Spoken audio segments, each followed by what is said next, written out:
Menurut lo di era digital ini orang-orang pakai kamera analog tuh buat apa? Apa cuman buat ikut-ikutan atau apa? Nggak ngerti.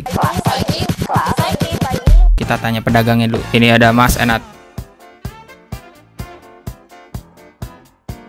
Oke, gimana menurut Mas Enat kamera analog di era digital? Seperti tren jadul yang lain lah, kayak motor klasik di motor sekarang.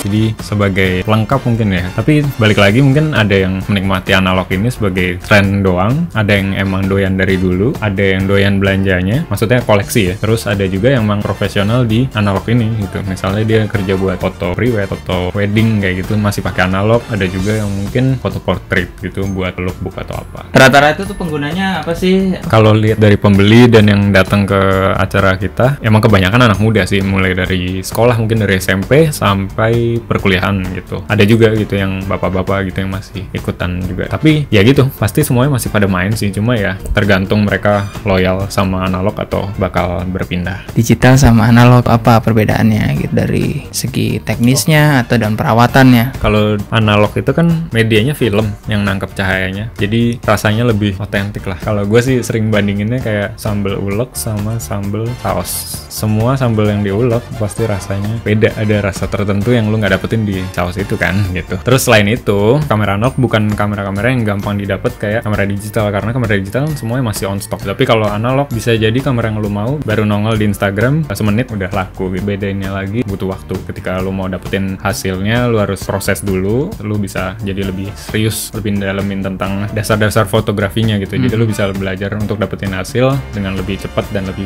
bagus gitu. Terus maintenance sih, pakai digital kan mungkin service centernya masih di mana-mana, sedangkan kamera analog bisa jadi ada yang nggak bisa diservis. Lo harus terima nasib aja kalau kamera lu udah harus beli lagi. Mungkin itu beda-bedanya. Terus masalah jenis-jenisnya kita jelasin dan fiturnya seperti apa, kok beda-beda namanya gitu. Kamera SLR tuh single lens reflex. Jadi gambar yang kita lihat di viewfinder kita itu dipantulin dari lensa ke viewfinder dan di dalamnya biasanya ada mirrornya. Nah, mirrornya ini yang nanti akan naik baru ntar ditangkap sama film.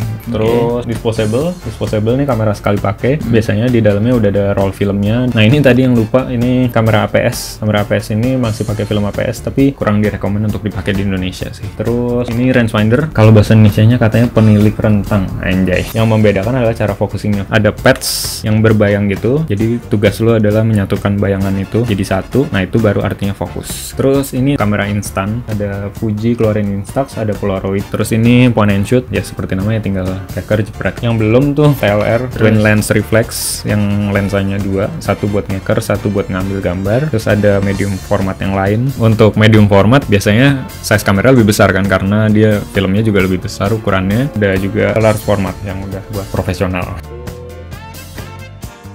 Sekarang kebanyakan orang pakai di Pocket Auto sama SLR. Itu karena SLR lu lebih banyak yang bisa diatur-atur kan, bisa ganti speed, bisa ganti aperture, bisa ganti lensa gitu. Jadi lebih nyaman untuk belajar gitu. Sedangkan Pocket Auto banyak dipakai karena simple banget. Lu tinggal tahan setengah, autofocus, jepret gitu. Oke, itu wawancara sedikit mengenai kamera analog di era digital oleh Mas Enat pedagang. Oke, terima kasih sudah lihat-lihat mampir di channel ini. Bahkan